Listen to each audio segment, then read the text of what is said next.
অবশেষে মুক্তা আলম হাসানকে divorce letter পাঠিয়ে দিল, যেখানে একটা স্ট্যাটাস দিয়ে আলম হাসান বলেছে যে চিঠি আসলে মানুষ খুশি হয়, সেখানে আজকে আমার কান্না করতে হচ্ছে।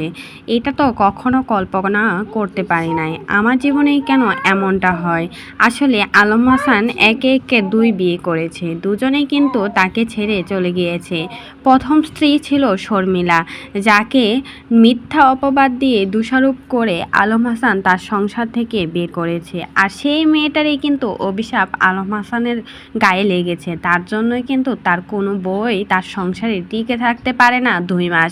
মুক্তাকে বিয়ে করেছে, মুক্তাও কিন্তু তাকে রেখে পরকিয়া করতো, ইমোতে মানুষের সাথে কথা বলতো, বাজে বাজে কাজ করত। আর সেই মুক্তা এখন আলম হাসানকে ছেড়ে চলে গিয়েছে, এখন নিজে নিজে একা একা খুব ভালোই আছে মুক্তা। আর এদিকে শর্মিলা তো নিজেকে অনেক বেশি পরিবর্তন করে ফেলেছে, নিজের লাইফ নিয়ে ব্যস্ত আছে। আর বেচারা আলম হাসান একের পর এক বিয়ে করে মানুষের সমালোচনা শুনতেই হচ্ছে আলম হাসানকে। এখন মুক্তাও তাকে ডিভোর্স লেটার পাঠিয়ে দিয়েছে, এখন আবারও নতুন করে বিয়ে করতে যাচ্ছে আলম হাসান। আসলে মেয়েদের কোনোই সমস্যা নেই, সমস্যা হচ্ছে আলম হাসান।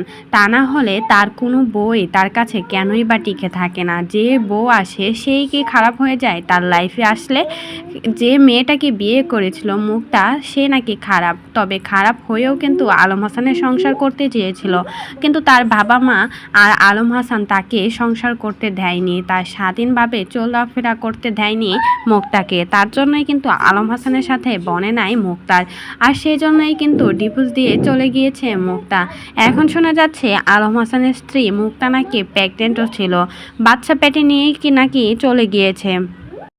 স্বামীর প্রথম স্ত্রী টিকে রাখতে পারে না, সেই স্বামীর কাছে কোনো স্ত্রীই ভালোভাবে বাঁচতে পারবে না। মুক্তার থেকে শর্মিলা কিন্তু অনেক গুণ ভালো ছিল, মেয়েটা অনেক ভদ্রও ছিল, সবসময় হিজাব পরে থাকতো, আর আলম হাসানের সব কথাই শুনতো। অথচ বেচারিকে মিথ্যা অপবাদ দিয়ে সংসার থেকে বের করে দিল। কিছুদিন সংসার করার পর আর ভালো লাগতো না, তার জন্যই কিন্তু বের করে দিয়েছে। আর এদিকে শর্মিলার অভিশাপেই কিন্তু আলম হাসানের কোনো স্ত্রীই তার সাথে সংসার করে না। তো এই বিষয়ে কোনো মতামত থাকলে সেটা কিন্তু অবশ্যই আমাদের কমেন্ট বক্সে কমেন্টে জানাতে ভুলবেন না।